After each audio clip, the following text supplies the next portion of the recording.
కరీంనగర్లో అన్ని రకాల వ్యవసాయ యంత్రాలు లభించే ఒకే ఒక చోటు Excel Agri Solutions Peddapalli bypass road Bommakal Karimnagar ఇప్పుడే సంప్రదించండి. కాలేజీకి వచ్చే అమ్మాయిలకు రక్షణ కల్పించాల్సిన అధ్యాపకులే కామాంధులుగా మారతయ్యేలా?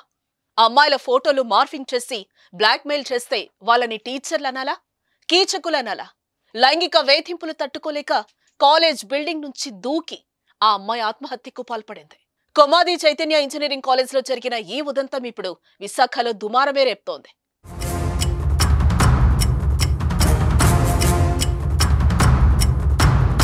ఎన్నో ఆశలతో ఇంజనీరింగ్ చదవటానికి వచ్చింది రూపశ్రీ.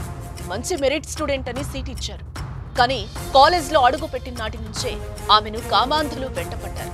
విద్యార్థుల్లో కొందరు, వారికి మద్దతిస్తున్న లెక్చరర్లు కొందరు, అందరూ కలిసి రూపశ్రీని వేధించుకు తిన్నారు.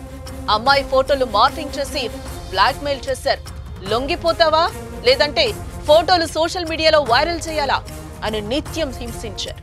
తట్టుకోలేకపోయినా ఆ అమ్మాయి వాట్సాప్ లో తండ్రికి ఒక మెసేజ్ పెట్టి కాలేజ్ బిల్డింగ్ పై నుంచి దూకేసింది. నేను ఒక్కదాన్నే కాదు నాన్న, కాలేజ్లో నా అలాంటి బాధితురాళ్ళు అనేక మంది ఉన్నారు అంటూ తండ్రికి వాట్సాప్ లో మెసేజ్ పెట్టిన రూపశ్రీ కాలేజ్ బిల్డింగ్ పై నుంచి దూకి ప్రాణాలు తీసుకుంది. విద్యార్థులు వేధిస్తుంటే వారిని మందలించాల్సింది పోయి ఫ్యాకల్టీ కూడా వేధింపులకు గురి చేశారని రాసిన ఆ అమ్మాయి మెసేజ్ చదివి తల్లిదండ్రులు గుండెలు బాదుకుంటున్నారు. నా ఫోటోస్ తీసుకుని బెదిరిస్తున్నారు నాన్న, పోలీసులకు ఫిర్యాదు చేద్దామంటే ఫోటోలను సోషల్ మీడియాలో పోస్ట్ చేస్తామని వేధిస్తున్నారు నాన్న అంటూ రూపశ్రీ రాసిన మెసేజ్ చైతన్య ఇంజనీరింగ్ కాలేజ్ లో జరుగుతున్న అరాచకానికి అద్దం పడుతోంది.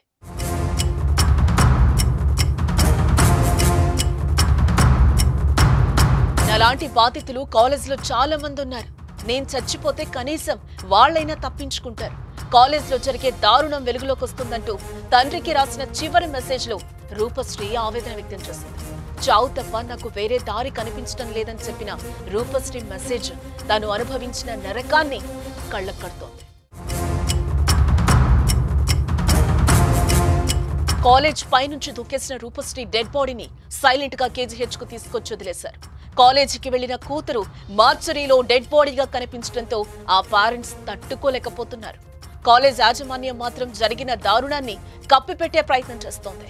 కాలేజీలో నికృష్టులున్నారు, వారి వికృత చేష్టలు అమాయకురాలి ప్రాణాలు బలి తీసుకుందని రూపశ్రీ బంధువులు ఆగ్రహం వ్యక్తం చేస్తున్నారు. రూపశ్రీ మరణానికి కారణమైన చైతన్య ఇంజనీరింగ్ కాలేజీని మూసేయాలని డిమాండ్ చేస్తున్నారు. చైతన్య కాలేజ్ కొమ్మతిలో చదువుతుండగా యాజమాన్య లోపం వల్లే అమ్మాయి చనిపోయింది.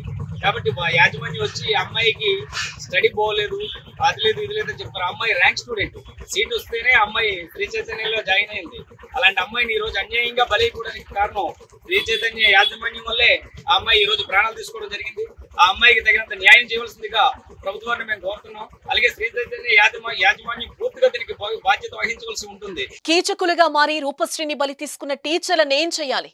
ఇలాంటి వారిని ఎలా శిక్షించాలి? మీరే చెప్పండి. సుమన్ టీవీలో మీ పర్సనల్ అండ్ బిజినెస్ ప్రమోషన్స్ కోసం కింది నెంబర్కి కాంటాక్ట్ చేయండి.